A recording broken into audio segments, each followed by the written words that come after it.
Hi guys, my name is Blake. Welcome. Today I am bringing you my spoiler-free review for Red Rising by Pierce Brown. Red Rising is a science fiction novel taking place on Mars in the distant future. Society is broken into different castes based on colors. We have golds, which are like the gods of this world, at the very top, and then we have the lowly reds, which perform manual labor, at the very bottom. And in this book we are following our main character, Darrow, who is a 16-year-old boy who is a red. He works every day as a miner in an attempt to make Mars inhabitable for future generations. And through some traumatic events, he discovers that he has been lied to his entire life by the Golds. He sets out to become a Gold, and basically they have to participate in these war games, which is similar to the Hunger Games, and he is attempting to infiltrate them and bring them down from the inside for revenge. My ratings for this book were kind of all over the place while I was reading, but I ended up deciding to give it 2.5 out of 5 stars, which is somewhere between it was okay and I didn't enjoy it. I think that the beginning of this book was really great. We're following Darrow as he is a hell diver and he is mining in the depths of Mars. And we're following his day-to-day life and his mundane, everyday task. And I really enjoyed that. I would have been happy to follow his everyday, mundane task for the rest of the book and probably given it 4 or 5 stars, because I really enjoyed this first part of the book, and I really didn't enjoy the second half of the book. And I feel like for a lot of people that's very much the opposite. People tend to enjoy the latter half and then hate the first half. In this first part, it feels very sci-fi. We are having the planet of Mars described to us, what it's like to live there, what the local animal life is like, how they got to be there, and the setting of what it's like to live in Mars and all the sand and the redness, and I really enjoyed that. But then after that first half, things really started going downhill for me, especially when Darrow discovers the lie and enters into this Hunger Games setting. I really lost some of my enjoyment there. It really stops being a sci-fi novel, or that's what it feels like. It leans really heavily into dystopian, and we see a lot of common dystopian tropes. It felt very similar to a lot of other dystopians that I have read, such as The Hunger Games, Ender's Game, The Maze Runner, Lord of the Flies. These elements seem to be sprinkled throughout the story. And there was one part where I was reading and I stopped and I felt like that scene felt really familiar. I felt like it had been taken almost exactly out of Ender's Game. And I read it again and again and I was like, that feels really similar. To be honest, I am not wild about dystopian. I have a lot of issues with suspending my disbelief. It didn't feel as well-paced as I would have liked.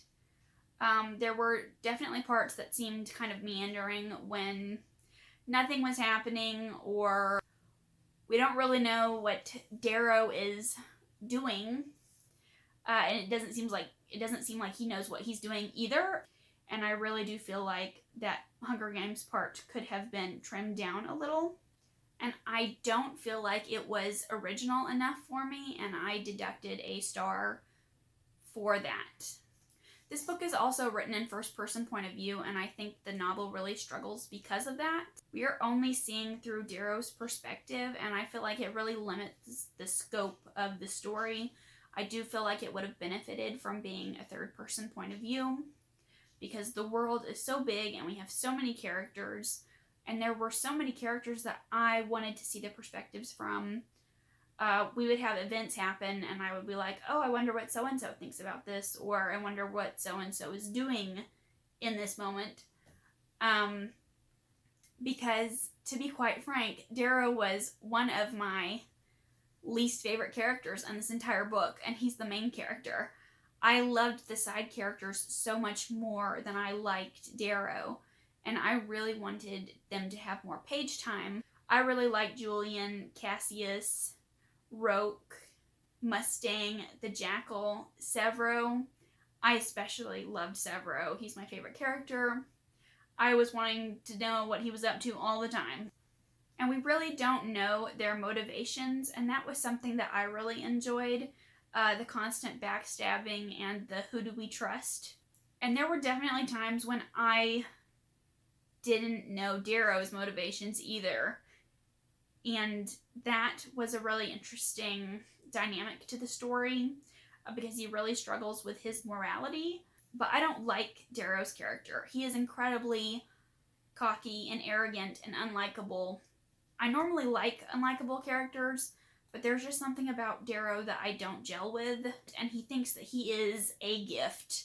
And reading from his perspective and seeing how many times he references himself as being the best thing ever was incredibly annoying. I was hoping that Darrow would fail just so he could have a scrap of humility. I was wanting him to die from the beginning. Really, I was. But, he's the main character and it's first person point of view, so that's probably not very likely. A lot of people have compared him to a Gary Stu character, and I think that's pretty accurate. He is so powerful. He's the best at everything. I do wish that he had struggled more or that things didn't come so easily to him. As I mentioned earlier, I did like the discussions of morality in this book, but I do feel like there were definitely some inconsistencies. And Darrow's morality is definitely wobbly. He is always telling us that violence against women is a big no. And female characters are something that I don't think were handled well in this book. We have a couple good, strong female characters. But then there were other times when we'd have female characters that were just used as motivation factors. Darrow is really quick to tell us violence against women is not okay, but he doesn't hesitate to murder or torture anyone else. So there was that element there, and it just seemed kind of odd for me. I wish that he had struggled more with taking the lives of these characters, or I wish that it had come into play again, or I wish that it was something that he had thought about more of. Also, Darrow describes the bodies of every single female character that he meets. It's super annoying, but I didn't deduct any stars for that. It was just an annoyance that I kept running across. I deducted the second star because of the POV. And then there are other inconsistencies in the novel, things that I wish that had come up more frequently. For example, there was a group of individuals that helped Darrow become a gold. These individuals want him to tear down the system. They want to help him. And they don't really get mentioned ever again beyond that point. And there were times when Darrow would make really rash decisions, and I would ask myself, why? What was the purpose of that? I don't know how you just jumped to this conclusion where he's like, yes, murder. And I'm talking about a couple characters in particular, and I really wish that these things would have been brought up again, or I wish that he would have continually felt guilt about killing some of the characters, rather than just moving on and being great with it. I also feel like there were some inconsistencies in the Gold Society, but I did like the idea of the Golds being based on the Romans. I like how there were different houses, and the people in these houses had qualities of their god figure. I like Darrow's struggle of, are these people my friends or are these people my enemies? And I think that the brutality of this book was really great. That's what I was kind of missing in the Hunger Games when I read it. This book doesn't hold back any punches. It's very dark, it's very gory, and I like that the author has no regards for my feelings. He just kills characters left and right, and I loved that. This book also takes place over the span of 2 years, and I feel like that makes the events in this book far more believable because it is so spread out. And I have heard that the sequel is amazing, and everyone always gives it such high praise. So I am excited to get into the sequel, and I will be continuing on with the series. Let me know if you guys have read this one, what your thoughts were, what you rated it, because I would love to chat about it.